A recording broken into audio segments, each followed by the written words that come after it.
Sortez vos agendas. Vous le savez, la médiathèque communautaire de Sarreguemines a organisé son tout premier festival du dessin animé. Ça s'appelle Animatoon et au programme de ce festival, des projections de vieilles séries comme Tom et Jerry ou Woody Woodpecker par exemple, mais aussi des ateliers. Et pour celles et ceux qui n'ont pas encore eu la chance d'y jeter un coup d'œil, vendredi soir, ce sera le clap de fin du festival. Pour finir en beauté, vous pourrez découvrir de 20h à 22h les œuvres de Paul Grimaud, maître du dessin animé français. Et profitez-en parce que ce sont des pépites cinématographiques qu'on n'aura peut-être pas la chance de voir deux fois dans ces configurations-là. Ensuite, direction le Pays Beach avec le festival Euroclassique qui poursuit sa route. Vendredi soir, rendez-vous au Domino's Bar de Lemberg pour un concert de Marie Renaud et Pierre de Roinvy. Le duo présentera des extraits d'œuvres de compositeurs tchèques, roumains, russes et hongrois. La soirée sera placée sous le signe de l'Ukraine avec dégustation de plats traditionnels et une exposition à découvrir. Samedi soir, Charelle allumera le feu sur la scène du casino de Sarreguemines. Les célèbres chansons de Johnny Hallyday résonneront au profit des personnes atteintes de cancer.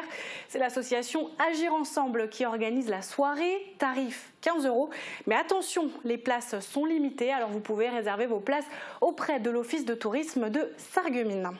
Et lundi prochain, une toute nouvelle exposition s'installe à l'hôtel de ville de Sarreguemines.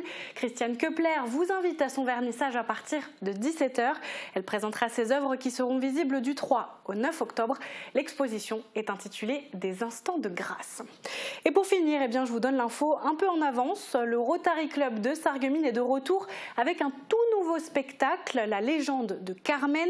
C'est le samedi 8 octobre au Casino des Faïenceries. C'est inspiré du célèbre opéra de Georges Bizet.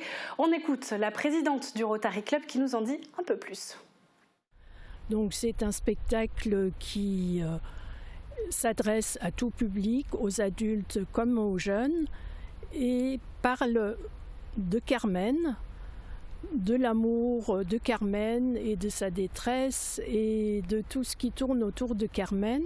C'est important pour le Rotary parce que les recettes vont contribuer à nos œuvres que nous soutenons depuis quelques années déjà et puis pour d'autres associations nécessiteuses.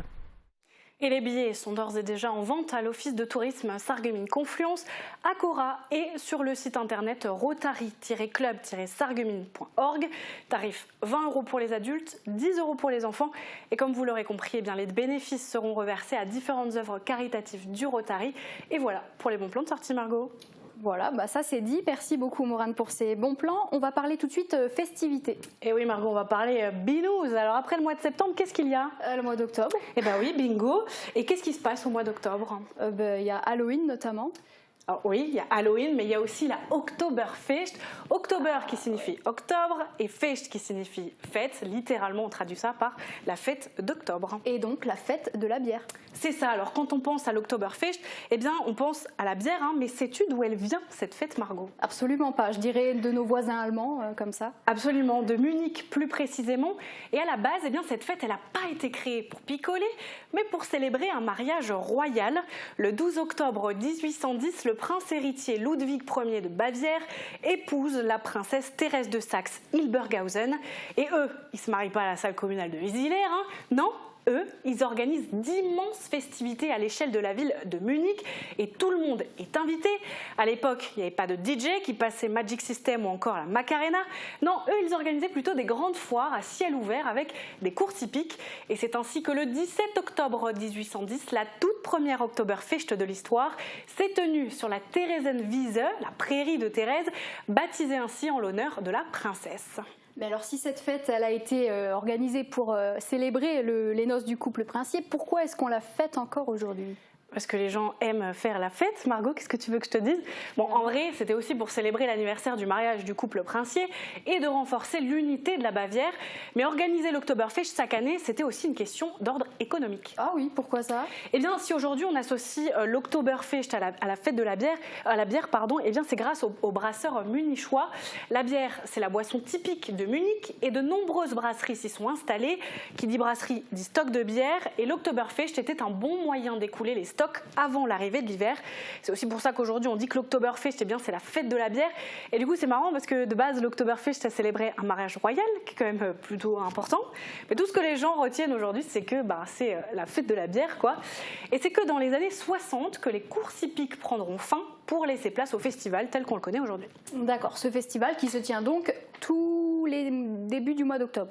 Alors oui et non, en fait si à la base c'était le cas, et bien aujourd'hui elle se tient sur une période, alors généralement à partir de la mi-septembre jusqu'au premier week-end d'octobre. Alors, une fête qui porte sur le mois d'octobre mais qui se fête en septembre. C'est ça Margot, en fait c'est à cause de la température. En octobre ça caille, ça meule, on se pèle les miches.